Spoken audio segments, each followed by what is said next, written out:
ka-fiesta! Welcome back to our channel. And today, maggagawa naman po ako ng aking version ng tumitrending sa Pilipinas na UBE cheese pandesal. So, yung cheese po is nasa filling niya sa loob. Huli man po, pero at least gagawin ko po yung aking own version. So, ito po ang mga sangkap na kakailanganin. All-purpose flour, warm milk, 1 egg, yeast, sugar, melted butter, ube halaya, ube flavoring and food coloring, salt, and for our filling, gagamit po ako ng grated cheese. So, sa grated cheese po kasi, mas na-spread yung cheese niya. So, mas marami yung nalalagyan. Hindi ko po kapag, kagaya nung bar na cheese na ilalagay mo lang, sa gitna lang po talaga yung malalagyan. Hindi po siya ma-spread doon sa loob ng ating pandesal. So, umpisahan na po natin ang paggawa ng ating UBE cheese pandesal. Ayan, ang first step natin, i-activate muna natin yung ating yeast. So, ito yung ating warm milk. At ilalagay ko yung ating sugar. So, i-mix lang po muna. I-dissolve po na natin yung sugar sa ating warm na milk. So, make sure po na warm yung inyong milk. At yung ating measurement po ng ingredients nasa ating description box. And then, ilalagay natin yung ating yeast. At hahaluin lang po natin.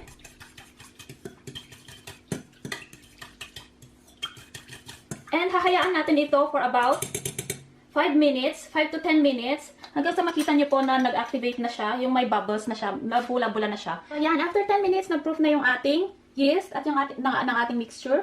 So, ilalagay ko na yung ating salt, yung ating egg, and then ilalike beat lang natin.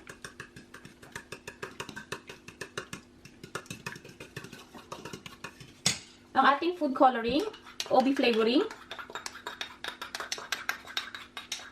So, ilalagay natin lahat. And then, mix lang ulit.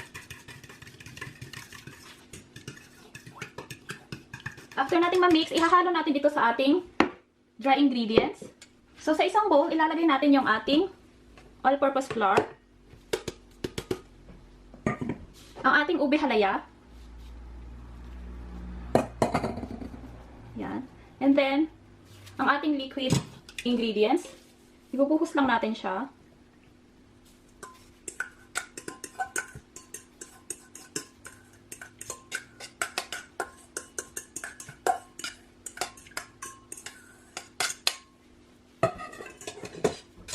And then, i-mix natin.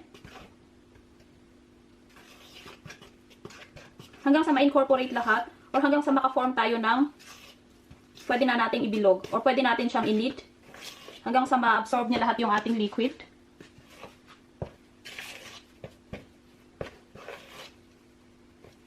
So, ayan. At umpisahan natin siyang i-knead. So, medyo sticky po siya sa una, pero tiyaga lang po sa pag-knead. Kung as in very sticky po siya sa inyo, pwede po kayong mag-add ng flour, pero dahan-dahan lang po. Huwag niyo pong dadamihan.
So, ayan na ang itsura niya after kneading for about 20 minutes.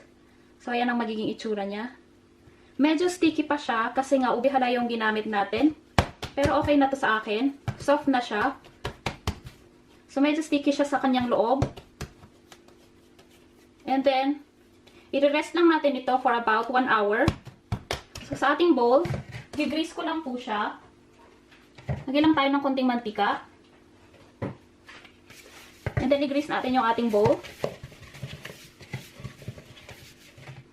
At ilalagay natin ang ating dough. So, yan. I-grease natin siya.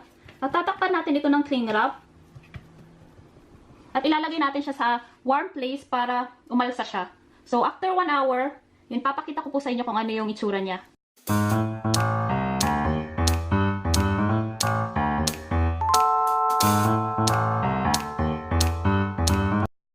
Ayan, after 1 hour ng pagpapalsa, ito na po ang itsura niya. At i-deflate lang natin yung air niya. Then, transfer ko siya sa ating work surface.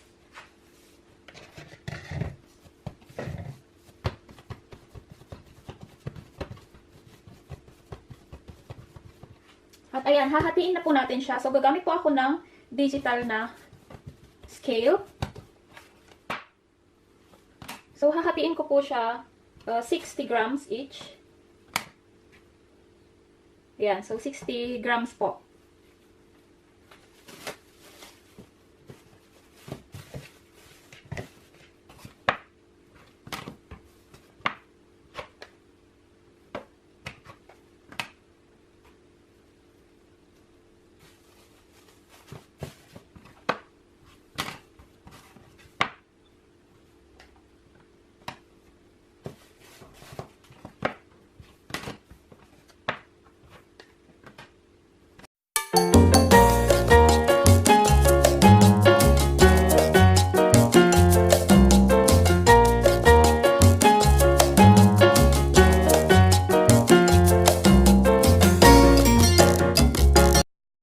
Maglalagay na po tayo ng ating filling sa ating UBE cheese pandesal. So, meron po ako ditong baking tray na may baking paper na siya at may cling wrap para po i-cover po muna natin ito. Kasi paaasahin po ulit natin siya after natin siyang malagyan ng filling. So, ayan. Gawin nyo lang po ganito para po makinis yung kanyang top. And then, medyo i-round nyo lang po siya. And then, i-flatten nyo po siya.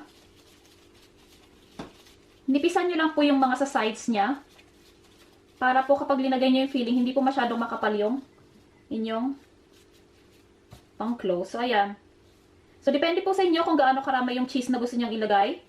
So, kaya po, kaya po yung grated na cheese ang ilalagay ko. Mas gusto ko po kasi siya kasi nag-spread talaga yung cheese niya. Hindi lang siya nasa isang area. Mas malawak po yung, so, ayan, isil nyo po yung sa ano niya, sa baba niya. And then, i-round nyo lang po siya para mas na-lock po siya or na ano po siya sa ilalim. Ayan. So, ayan. And then, gagamit din po tayo, of course, ng breadcrumbs. Hindi po yan mawawala sa pandesal. So, i-roll lang natin yung ating dough. So, ayan po. At ilalagay natin siya sa ating baking tray. So, tatakpan rin lang natin yan ng ating tea towel. Ayan. So, itutuloy ko lang po ito. Tatapusin ko lang po. And then, I will show you. Ayan, may natira po pala akong ube halaya. So, yung dalawang piraso, lalagyan ko po siya ng ube halaya. At saka lalagyan ko rin po siya ng cheese. So, ayan. Para po tignan rin po natin kung ano yung itsura niya sa loob. Kung may ube halaya siya. So, ngayon ko lang po naisip na meron pala akong ube halaya. So, sana linagyan ko yung dalawa pang pieces para 4 na pieces yung malalagyan ko. So, anyways. So, ayan. Lalagyan ko siya ng halaya sa loob. So, stretch ko lang po itong ating dough para po malagyan ko siya ng cheese. And then, lalagyan ko siya ng cheese. Ayan. So, siksikin po natin ang kanyang laman para mas masarap. So, napansin niyo po, kunti lang po yung ginawa ko sa aking dough. Kasi pang personal consumption lang po muna. Pero na-try ko na po itong recipe na to. And malambot po talaga siya. So, ayan po yung itsura niya. Ito po yung may ube halaya siya. So, ayan, ganyan po. So, i-roll ulit natin siya sa ating coat natin siya sa ating breadcrumbs. So, ayan. And then, ilalagay natin siya sa ating baking tray. So, tatapusin ko lang ulit po. So, eto na po yung nalagyan natin ng filling. So, paalsahin po ulit natin ito for about 1 hour. So, ito na po yung second na pagpapaalsa natin. So, ayan. And tatakpan ko po siya ng cling wrap. At syempre ng ating tea towel. At ilalagay ko po ulit siya sa warm na area. So, ayan po. Hintayin po ulit natin siya for about 1 hour. So, ayan ang itsura niya 15 minutes before na matapos natin yung ating time na 1 hour. At ang gagawin ko po, ipipreheat ko na po yung aking oven at 350 degrees Fahrenheit. Para po pag nakumpleto na natin yung isang oras ng second proofing, i-direct na po natin siyang i-bake. So, ayan na po ang itsura niya. So, i-preheat niyo na po ang inyong oven. Ayan, i-bake ko na po ang aking ube cheese pandesal for about 17 minutes sa ating na-preheat na oven. At ipapakita ko po sa inyo after natin siyang ma-bake. Ayan, after baking po for 17 minutes, ito na po ang itsura niya. So, mainit-init pa po siya. Ooh. So, palalamigin ko lang po at ipapakita ko ang itsura niya sa inyo, sa kanyang loob. Ayan na po ang ating ube cheese pandesal. At ipapakita ko po sa inyo kung ano yung itsura niya sa loob.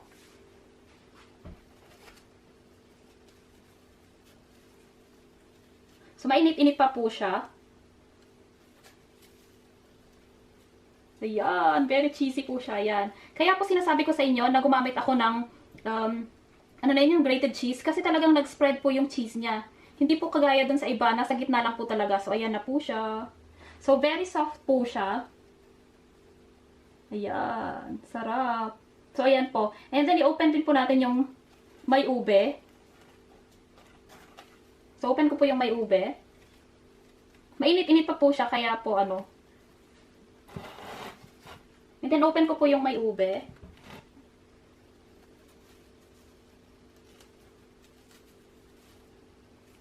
Ayan. Yan po yung may ube halaya siya. Kung nakikita nyo po, ayan po siya. So, very soft po. Mainit-init pa po siya. So, ayan po ang itsura niya. So, makikita nyo po sa loob, moist po, na soft. So, ayan po. So, maraming salamat pong muli sa inyong panonood sa ating video tutorial. So, hanggang sa muli po nating video. Maraming salamat po at ito na ang ating ube cheese pandesal at ube cheese halaya pandesal. Maraming salamat po. God bless po sa inyong lahat.